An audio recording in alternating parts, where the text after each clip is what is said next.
छत्तीसगढ़ की साय सरकार सरकारी अधिकारियों कर्मचारियों को बड़ा तोहफा देने जा रही है। ट्रांसफर का तोहफा।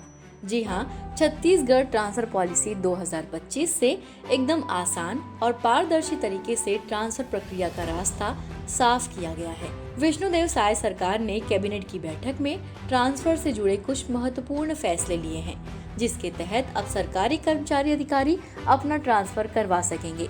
ये सुविधा 14 जून से 25 जून तक मिलेगी, यानी कि 25 जून के बाद ट्रांसफर पर पूर्ण प्रतिबंध रहेगा और एकदम जरूरी होने पर समन्वय में अनुमोदन के बाद ही ट्रांसफर होगा।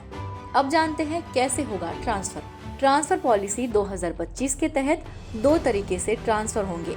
पहला, जिला स्तर पर ट्रांसफर प्रभारी मंत्रियों की मंजूरी से और दूसरा, राज्य स्तर पर ट्रांसफर विभागीय मंत्री की अनुमति से। क्या है ट्रांसफर के नियम? कम से कम 2 वर्ष सेवा अनिवार्य है। गंभीर बीमारी, मानसिक शारीरिक अक्षमता और सेवानिवृत्ति से पूर्व 1 वर्ष के मामलों में विशेष सुविधा मिलेगी। अनुसूचित क्षेत्रों से ट्रांसफर के लिए एवजीदार जरूरी है। एवजीदार का मतलब आपके विकल्प के रूप में नियुक्त किया गया व्यक्ति या बदले में कार्य करने वाला कर्मचारी। सुकमा, बीजापुर, नारायणपुर जैसे जिलों में रिक्त पदों को भरने का विशेष प्रयास रहेगा। तृतीय श्रेणी के कर्मचारियों के मामलों में उनके संवर्ग की कुल संख्या का अधिकतम 10% और चतुर्थ श्रेणी कर्मचारियों में अधिकतम 15% स्थानांतरण किए जा सकेंगे। जो अधिकारी कर्मचारी प्रोबेशन पीरियड में है, उनका ट्रांसफर नहीं होगा। इसके अलावा अगर किसी का रिटायरमेंट के पहले का साल चल रहा है, तो ऐसे लोगों को भी ट्रांसफर का फायदा मिलेगा। जो पति पत्नी सरकारी नौकरी में है, सरकार उन्हें एक ही जगह पर पोस्टिंग देने की कोशिश करेगी। सरकार ने ये भी कहा है कि ट्रांसफर नीति के तहत शहर और गांव में संतुलन बनाए रखने की कोशिश की जाएगी।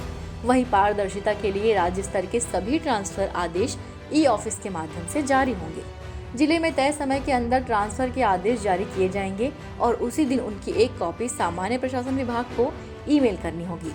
जिला स्तर के सभी कर्मचारियों का पहले से किया गया अस्थायी अटैचमेंट यानी कि संलग्नीकरण 5 जून 2025 से खत्म माना जाएगा। अगर किसी कर्मचारी को ट्रांसफर से कोई आपत्ति है, तो वो 15 दिन के अंदर राज्य स्तर की समिति के पास अपनी बात रख सकता है।